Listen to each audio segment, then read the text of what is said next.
ರಾಜ್ಯದ ಸರ್ಕಾರಿ ಕಾಲೇಜುಗಳಲ್ಲಿ ವಿದ್ಯಾರ್ಥಿ ಸಂಘಟನೆಗಳ ಚುನಾವಣೆಯನ್ನು ನಡೆಸುವಂಥ ನಿಟ್ಟಿನಲ್ಲಿ ಈಗ ರಾಜ್ಯ ಸರ್ಕಾರ ಚಿಂತನೆಯನ್ನು ಮಾಡ್ತಾ ಇದೆ. ಈ ನಿಟ್ಟಿನಲ್ಲಿ ರಾಹುಲ್ ಗಾಂಧಿಯವರು ಏನು CM ಸಿದ್ದರಾಮಯ್ಯನವರಿಗೆ ಏನು ಒಂದು ಪತ್ರವನ್ನು ಕೂಡ ಬರೆದಿರುವಂಥದ್ದು. ಈ ಹಿನ್ನೆಲೆಯಲ್ಲಿ ರಾಜ್ಯದಾದ್ಯಂತ ವಿದ್ಯಾರ್ಥಿ ಸಂಘಟನೆಗಳಲ್ಲಿ ಅದೇ ರೀತಿ ವಿದ್ಯಾರ್ಥಿ ಸಮೂಹಗಳಲ್ಲಿ ಒಂದು ಪರ ವಿರೋಧ ಚರ್ಚೆ ಆಗ್ತಾ ಇದೆ.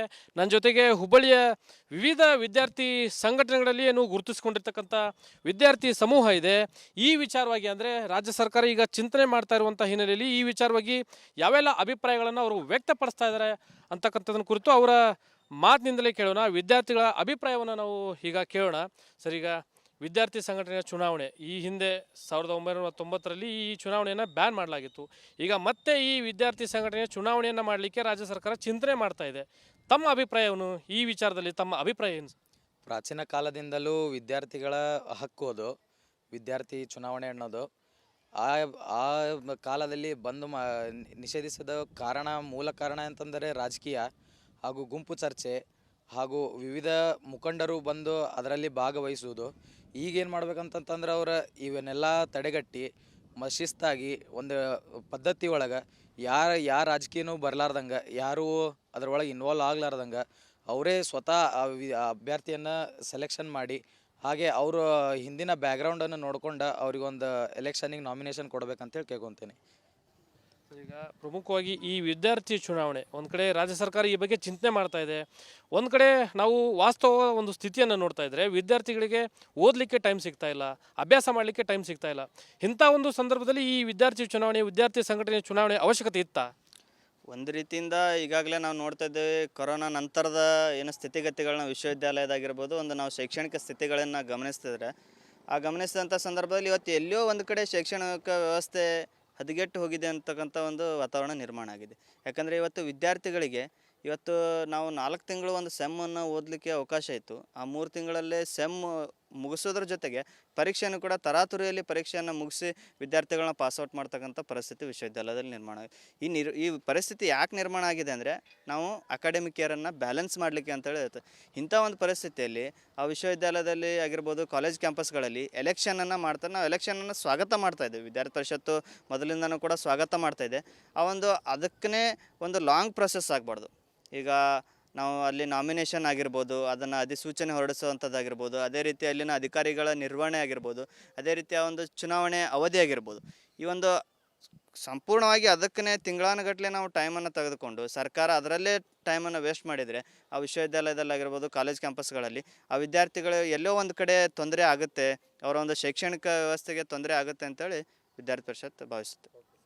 ಸರ್, ಈಗ ಪ್ರಮುಖವಾಗಿ ನೋಡೋದಾದರೆ ಈ ವಿದ್ಯಾರ್ಥಿ ಸಂಘಟನೆಗಳ ಚುನಾವಣೆ ಈ ಹಿಂದೆ ನಡೀತಾ ಇದ್ದಂಥ ಚುನಾವಣೆಯಲ್ಲಿ ರಾಜಕೀಯ ಹಸ್ತಕ್ಷೇಪಗಳಾಗ್ತಾ ಇದ್ವು.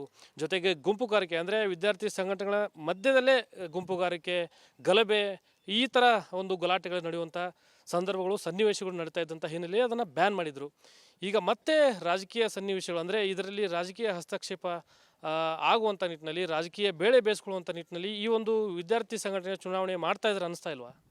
ಈಗ ಅದನ್ನು ನಾವು ಒಂದು ಗಮನಿಸಿದಾಗ ರಾಹುಲ್ ಗಾಂಧಿ ಅವರು ಪತ್ರ ಬರೆದಿರೋ ಉದ್ದೇಶನೂ ಕೂಡ ಅದೇ. ಈಗ ಅವರದ್ದ ಒಂದು ಪೊಲಿಟಿಕಲ್ ವಿಂಗನ್ನು ಆ್ಯಕ್ಟಿವ್ ಮಾಡಬೇಕು ಅನ್ನುವಂಥ ಒಂದು ಯೋಚನೆಯನ್ನು ಇಟ್ಟುಕೊಂಡು ಅವರು ಕರ್ನಾಟಕದ ಮುಖ್ಯಮಂತ್ರಿ ಸಿದ್ದರಾಮಯ್ಯ ಅವರಿಗೆ ಪತ್ರವನ್ನು ಬರೆದಿರ್ಬೋದು ಅಂತ ನಾವು ತಿಳ್ಕೊಳ್ತೀವಿ. ಆದರೆ ಇದೊಂದು ಅವರದ್ದು ಭ್ರಮೆಯಲ್ಲಿ ಇದ್ದಾರೆ ಅನ್ನುವಂಥದ್ದನ್ನು ಇದರಿಂದ ನಾವು ಹೇಳ್ಬೋದು.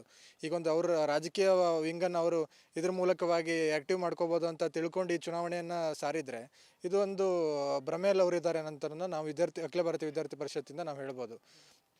ಈಗ ಅದನ್ನು ನಾವು ಅಖಿಲ ಭಾರತೀಯ ವಿದ್ಯಾರ್ಥಿ ಪರಿಷತ್ ಮೊದಲಿನಿಂದ ಕೂಡ ನಮ್ಮ ಈ ವಿಷಯದಲ್ಲಿ ನಮ್ಮ ನಿಲುವನ್ನು ಸ್ಪಷ್ಟಪಡಿಸ್ಕೊಂಡು ಬಂದಿದ್ದೀವಿ.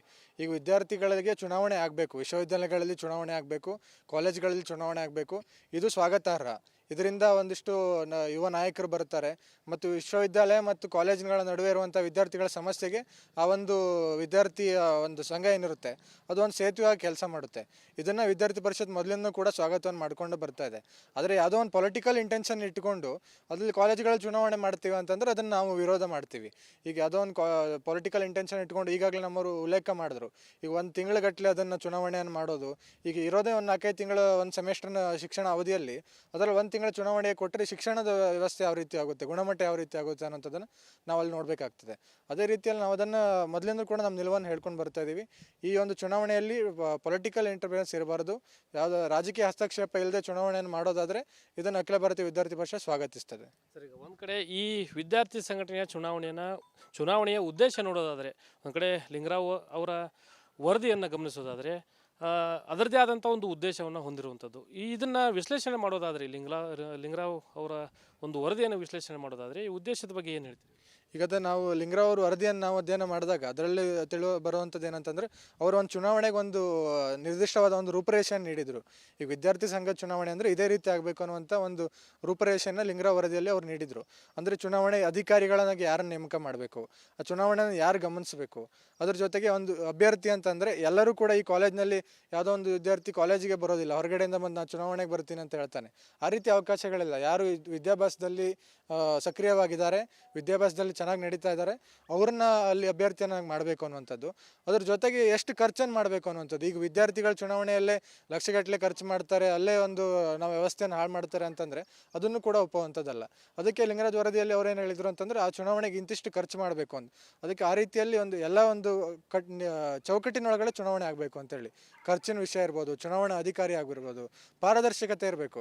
ಈಗ ನಾಳೆ ಅದೊಂದು ಕ್ಯಾಂಪಸ್ಸಲ್ಲಿ ಚುನಾವಣೆ ನಡೆದಾಗ ಅಲ್ಲಿ ವಿದ್ಯಾರ್ಥಿಗಳ ಮಧ್ಯೆ ಚುನಾವಣೆ ಮುಗಿದ ನಂತರ ಅದೇ ಒಂದು ಗಲಾಟೆಗಿರ್ಬಾರ್ದು, ಅವರು ಆ ರೀತಿ ಮೋಸದಿಂದ ಗೆದ್ದರು ಅಥವಾ ಈ ರೀತಿ ಪಾರದರ್ಶಕತೆ ಇಲ್ಲದೆ ಚುನಾವಣೆ ನಡೀತು ಅಂತ ಇರಬಾರ್ದು.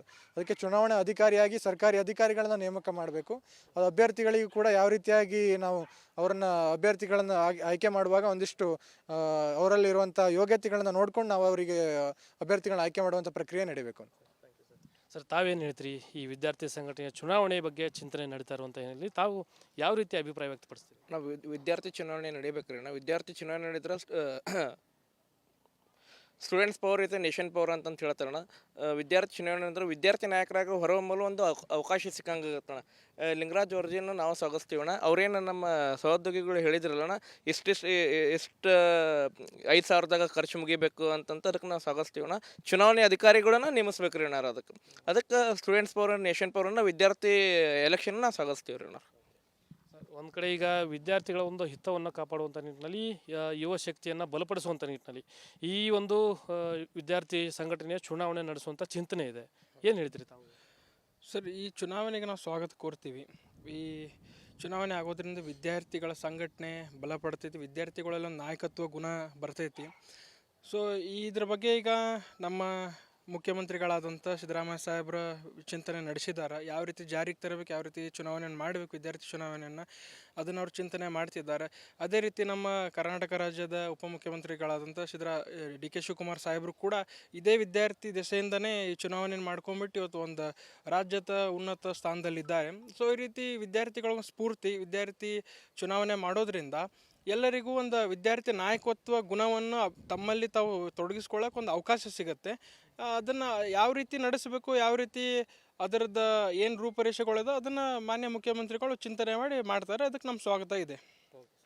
ಸರ್, ಈಗ ಈ ವಿಚಾರ ಅಂದರೆ ವಿದ್ಯಾರ್ಥಿ ಸಂಘಟನೆ ಚುನಾವಣೆ ಹಿಂದೆ ಏನು ನಡೀತಾ ಇದ್ವು, ಆ ಸಂದರ್ಭದಲ್ಲಿ ಗುಂಪುಗಾರಿಕೆ ನಡೀತಾ ಇತ್ತು, ಗಲಭೆ ನಡೀತಾ ಇತ್ತು. ಈ ಹಿನ್ನೆಲೆಯೊಳಗೆ ಇದನ್ನು ಬ್ಯಾನ್ ಮಾಡಿದರು. ಮತ್ತೆ ಈ ಬಗ್ಗೆ ಚಿಂತನೆ ನಡೀತಾ ಇದೆ. ಈ ನಿಟ್ಟಿನಲ್ಲಿ ರಾಜ್ಯ ಸರ್ಕಾರ ಯಾವ ರೀತಿ ಮುತುವರ್ಜಿಯನ್ನು ವಹಿಸಬೇಕು, ಅಂದರೆ ಗಲಭೆ ನಡೀಲಾರ್ದಂಗೆ, ಗುಂಪುಗಾರಿಕೆ ನಡೀಲಾರ್ದಂಗೆ, ಅದೇ ರೀತಿ ಹಿಂಸಾಚಾರಗಳು ಅಂದರೆ ವಿದ್ಯಾರ್ಥಿ ಸಂಘಟನೆಗಳ ಮಧ್ಯದಲ್ಲೇ ಏನು ನಡೆಯುವಂಥ ಹಿಂಸಾಚಾರಗಳನ್ನ ತಡೆಗಟ್ಟುವಂಥ ನಿಟ್ಟಿನಲ್ಲಿ ರಾಜ್ಯ ಸರ್ಕಾರ ಏನು ಮಾಡ್ಬೇಕಂತೀರಿ? ನಮ್ದೆಲ್ಲಕ್ಕಿಂತ ಒಂದೇ ರಿಕ್ವೆಸ್ಟ್ ಗೌರ್ಮೆಂಟಿಗೆ ಇದಿರುತ್ತೆ, ಈ ಎಲೆಕ್ಷನ್ ಸ್ಟೂಡೆಂಟ್ಸ್ ಅಂತ ಹೇಳಿ ಬರೀ ಸ್ಟೂಡೆಂಟ್ಸ್ದಾಗ ಅಷ್ಟೇ ಇರಬೇಕು. ಯಾವಾಗ ಮಟ್ಟ ಯಾವುದೋ ಒಂದು ಪೊಲಿಟಿಕಲ್ ಪಾರ್ಟಿ ಆಗಲಿ ಇಲ್ಲ ವಿಂಗ್ ಆಗಲಿ ಇದ್ರಾಗ ಇಂಟರ್ಫಿಯರ್ ಮಾಡೋಂಗಿಲ್ಲ. ಸ್ಟೂಡೆಂಟ್ಸ್ ಆಗಿ ಬರೀ ಸ್ಟೂಡೆಂಟ್ಸ್ ಸಲುವಾಗಿ ಅಂತ ಓಟ್ ಹಾಕಿ ಒಂದು ಸ್ಟೂಡೆಂಟ್ ಮೆಜಾರಿಟಿ ಮೇಲೆ ತೊಗೊಂಡು ಬರ್ತಾರೆ. ಯಾವ ದಿವ್ಸ ಈ ಏನು ವಿಚಾರದಾಗಿನ ದಿವ್ಸ ಸರ್ಕಾರ ವಿಚಾರ ಮಾಡಾಕ್ತೈತಿ, ನಾವು ಎಲೆಕ್ಷನ್ ಮಾಡಿಸೋಣ, ಈಗ ಒಂದು ಸಲ ಅವರ ಬಂದ್ ಮಾಡಿ ಅಂಥದ್ದೆಲ್ಲ ವಿಚಾರ ಮತ್ತೆ ಚಾಲೂ ಮಾಡೋಣ ಅಂತ ಅನ್ನಾಗ್ತಾರೆ.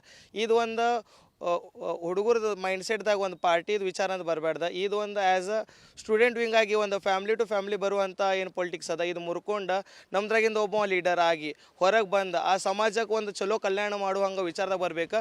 ಈ ಎಲೆಕ್ಷನ್ ಒಂದು ಕಾಲೇಜ್ ಎಲೆಕ್ಷನ್ ಮಾಡಿ ಮತ್ತು ಅವ್ರ ಪರಿವಾರದಾಗಿಂದ ಹುಡುಗರಿಗೆ ತಂದು ಒಂದು ಎಲೆಕ್ಷನ್ ಇಲ್ಲೈಸಿ ಮತ್ತು ಅದ್ರೊಂದು ಪೊಲಿಟಿಕ್ಸ್ ಮಾಡಿ ಹುಡುಗರದಾಗ ಒಂದು ದ್ವೇಷ ಬೆಳೆಸಿ ಆ ಜಾತಿ ಭಾದ ಅಂತೆಲ್ಲ ಒಂದು ಏನು ವಿಚಾರ ಇವತ್ತು ಸರ್ಕಾರ ಕಟ್ಟಿಟ್ಟಿದೆ, ಇದೆಲ್ಲ ಮುರಿದು ಒಂದು ಸ್ಟೂಡೆಂಟ್ ವೀಗಾಗಿ ಹೊರಗೆ ಬರ್ಬೇಕು. ಅವಾಗ ಅಷ್ಟು ಇದ್ರಾಗ ಒಂದು ಸ್ಟೂಡೆಂಟ್ ಒಂದು ಎಲೆಕ್ಷನ್ ಅನ್ನೋದಕ್ಕೂ ಒಂದು ವ್ಯಾಲ್ಯೂ ಇರುತ್ತೆ. ಇಲ್ಲಾಂದ್ರೆ ಇದೆಲ್ಲ ಮಾಡಿನೂ ಸರ್ಕಾರ ಮತ್ತು ಜನತೆದಾಗ ಒಂದು ದ್ವೇಷ ತಂದೈತಿ. ನಾಳೆ ಈ ವಿದ್ಯಾರ್ಥಿ ಏನು ಭವಿಷ್ಯ ಐತಿ ಇವ್ರದಾಗ ಒಂದು ದ್ವೇಷ ತರುವಂಥ ಒಂದು ಪರಿಸ್ಥಿತಿ ತರಬಾರ್ದು. ಇದಿಷ್ಟು ವಿದ್ಯಾರ್ಥಿ ಸಂಘಟನೆಗಳಲ್ಲಿ ಗುರುತಿಸಿಕೊಂಡಿರ್ತಕ್ಕಂಥ ತೊಡಗಿಕೊಂಡಿರ್ತಕ್ಕಂಥ ವಿದ್ಯಾರ್ಥಿಗಳ ಒಂದು ಅಭಿಪ್ರಾಯಗಳು. ಪ್ರತಿಯೊಬ್ಬರು ಒಂದೊಂದು ಅಭಿಪ್ರಾಯಗಳನ್ನು ವ್ಯಕ್ತಪಡಿಸಿದ್ದಾರೆ. ಪ್ರಮುಖವಾಗಿ ಹೇಳೋದಾದರೆ ಈ ವಿದ್ಯಾರ್ಥಿ ಸಂಘಟನೆಯ ಚುನಾವಣೆಯನ್ನು ಮಾಡ್ತಾ ಇರುವಂಥ ಚಿಂತನೆ ನಿಜಕ್ಕೂ ನಮಗೆ ಸ್ವಾಗತಾರ್ಹ. ಆದರೆ ಇದರಲ್ಲಿ ಯಾವುದೇ ರೀತಿಯಾದಂಥ ರಾಜಕೀಯ ಹಸ್ತಕ್ಷೇಪಗಳು ಆಗಬಾರ್ದು, ರಾಜಕೀಯ ನಾಯಕರ ಹಸ್ತಕ್ಷೇಪಗಳು ಆಗಬಾರ್ದು. ಒಂದು ಕಡೆ ವಿದ್ಯಾರ್ಥಿ ಸಮೂಹ ಅಂದರೆ ವಿದ್ಯಾರ್ಥಿ ನಾಯಕತ್ವ ಅಂದರೆ ಯುವ ಸಮೂಹದ ನಾಯಕತ್ವವನ್ನು ಬಲಪಡಿಸುವಂಥ ನಿಟ್ಟಿನಲ್ಲಿ ಈ ಚುನಾವಣೆಗಳು ಆಗಬೇಕು. ವಿದ್ಯಾರ್ಥಿಗಳ ನಡುವೆ ಏನು ಅವರ ಮಧ್ಯದಲ್ಲೇ ದ್ವೇಷಗಳನ್ನು ಹುಟ್ಟಾಕುವಂಥ ಒಂದು ಸನ್ನಿವೇಶ ಎದುರಾಗಬಾರ್ದು. ಈ ನಿಟ್ಟಿನಲ್ಲಿ ರಾಜ್ಯ ಸರ್ಕಾರ ಮುತುವರ್ಜಿಯನ್ನು ವಹಿಸಬೇಕು ಅಂತಕ್ಕಂಥ ಅಭಿಪ್ರಾಯಗಳನ್ನು ವ್ಯಕ್ತಪಡಿಸ್ತಾ ಇದ್ದಾರೆ. ಕ್ಯಾಮರಾ ಪರ್ಸನ್ ವಿನಾಯಕ್ ಪೂಜಾರಿ ಜೊತೆ ಪ್ರಕಾಶ್ ಹಿರೇಮಠ, ರಿಪಬ್ಲಿಕ್ ಕನ್ನಡ, ಹುಬ್ಬಳ್ಳಿ.